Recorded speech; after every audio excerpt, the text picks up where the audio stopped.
The Bob Sansevere Show, only on Sports Radio 105 The Ticket.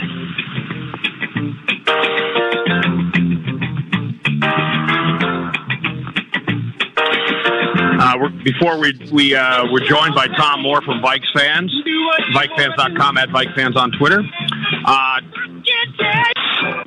Helmer Hellboy we have someone offering to take him to the game.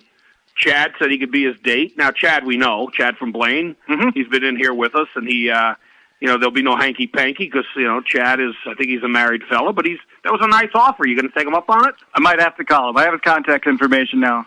Yeah, he's a good guy. Check out some playoff hockey. You got to go. Well, he's offering to take you. Why not? We are joined now by Tom Moore from our VikeFans.com and at VikeFans on Twitter. Tom, how are you? I'm doing great, Bob. It's great to be here, and thanks for having me on. But I got to ask this question. I hear this invitation from Chad to the game. I thought it was coming to me. How come it's not coming my way? Well, maybe you could have a threesome. I don't think I want to take it any further than that. We'll have to find out from Chad if he wants to do a threesome. I hear you. We'll find out. Now, Tom, you talked to me. You did an interview with me off the radio, but then you did one with superstar Mike Morris about his playing days, and for some reason you wanted to talk to me again. So I'm curious what and I'm happy to do it, and because I figured it might be fun to do it on the air and let the people listen in. Because your questions will probably be a lot better than my answers. Well, you never know, because, I heard you talking in the first segment about, we talked to Morris about football. We talked to a lot of guys about football, but how often do you get a chance to talk to somebody who's covered the team? We get to talk maybe a little bit about word processing today. Now, who wouldn't like that? That's always an exciting thing, to watch, they hit the keyboard wrong, and that's horrible. You get the wrong word. But how many former players have you archived with audio interviews? We've got about 125 so far, and wow. and that resulted in us.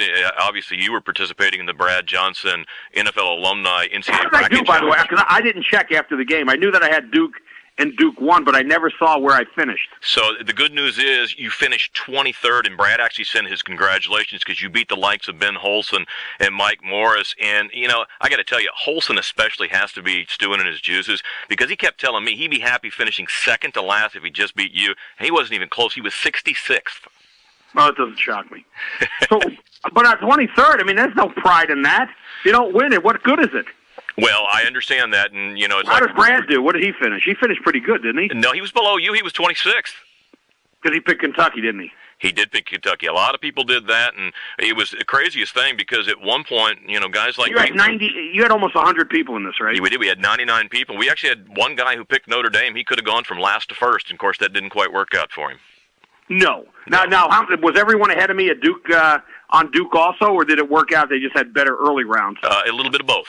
A little bit of both. There really weren't a whole lot of people in front of you. Your Sunday game day partner for the pregame show, Chuck Foreman, he was the highest-ranking former NFL player, so and he wasn't that far away from you either.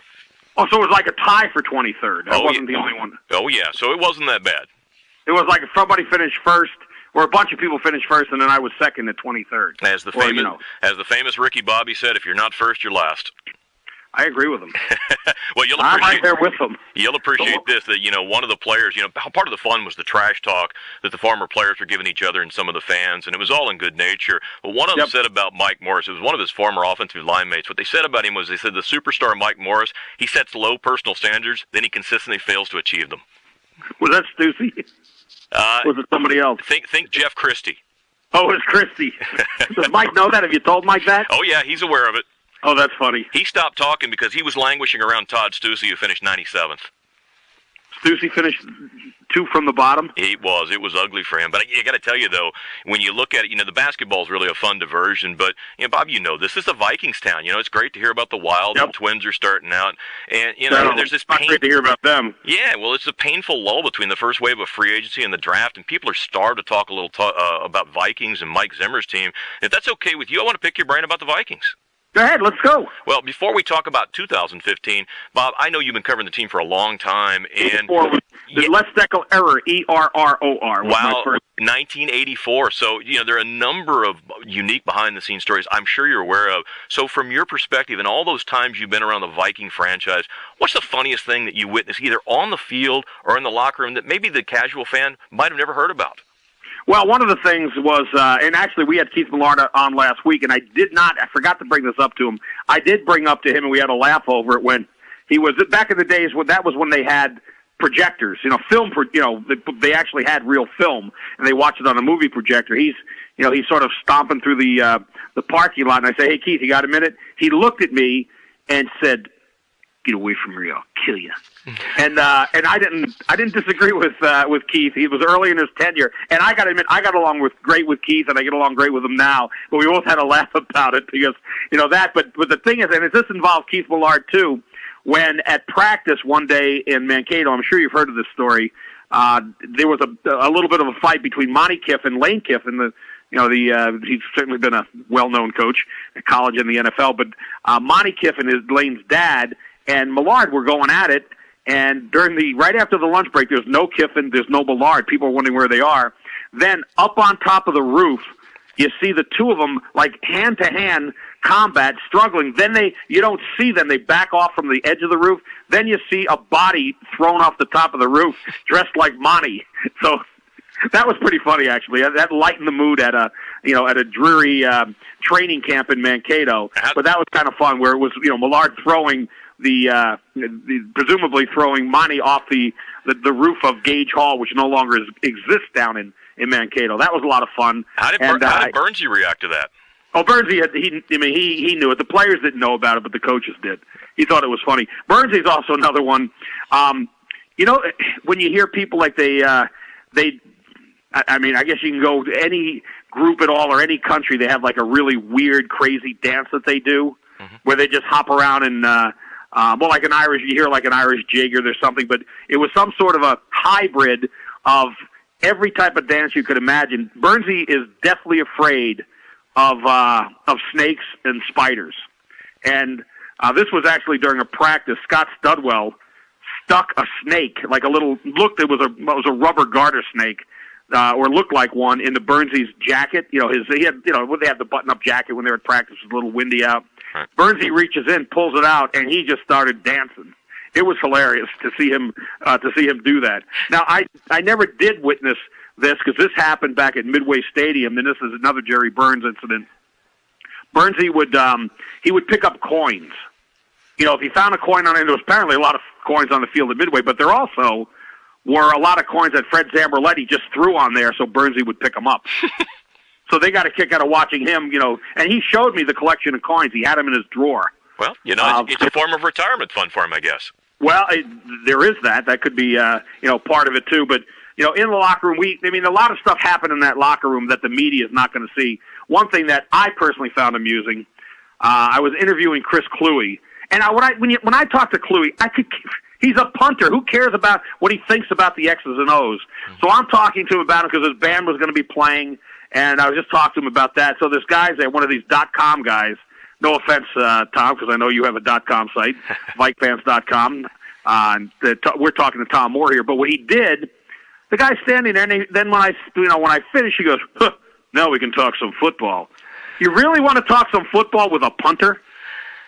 Yeah, he never struck me as that type of guy anyway. He was too busy talking about video games. No, he was. Hey, Tom, you know what?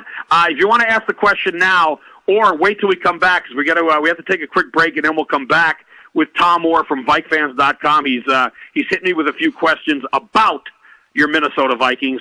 Tom, just hold on. We'll be right back. Updates twice an hour, breaking news when it happens. I'm David Helmer, and this is Sports Radio 105, The Ticket.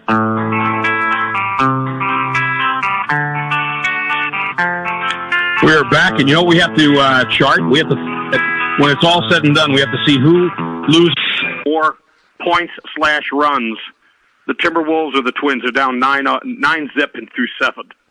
Not a good thing. We are joined by Tom Moore from VikeFans.com, at VikeFans on Twitter. And Tom is doing something with me that he did with superstar Mike Morris last year. He's interviewing me about my recollections of the Vikings. So, Tom, I yapped for so long, I only let you get one question in the last time. Last segment. That's okay. I'm going to get a chance to actually turn to the current squad. And, one of the things that we look at, everybody was in a state of euphoria about the development of Teddy Bridgewater last year. But, only about 5 weeks before that, there were significant questions before the end of the season about his accuracy and his deep ball capability. And, Bob, I'm wondering from your perspective, as you look at Bridgewater's progress, do you think he's truly turned the corner to be that franchise quarterback for the next 10 years we've been looking for in Minnesota?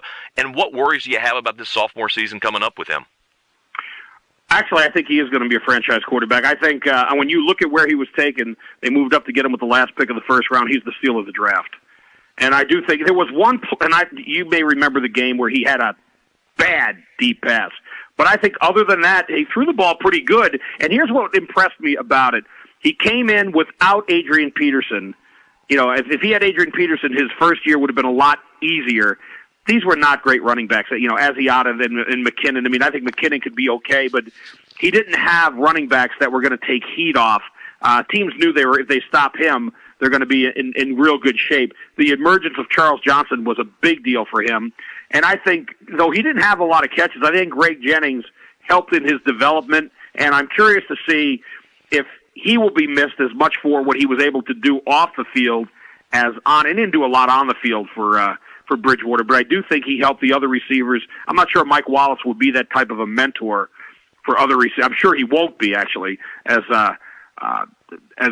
Greg Jennings was for Charles Johnson and some of the other guys. But if he has Adrian Peterson back, and I have doubts about that, he could really have a special year.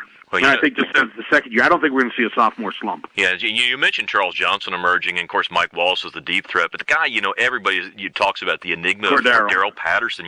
He dropped down to 5th on the depth chart at the end of last year. And let's be honest, he's probably still there.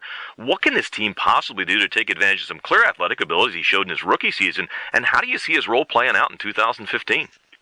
You know what, Tom? And again, talking to Tom Moore from VikeFans.com, you cannot crawl inside of someone's head, rummage around, and turn them mentally, have them turn the corner and realize you have to put the work in, and you can't just live off of one rookie season.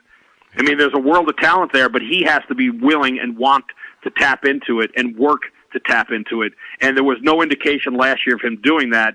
And maybe it can change, but I've seen, and you follow this team, and like I said, I've covered him since '84.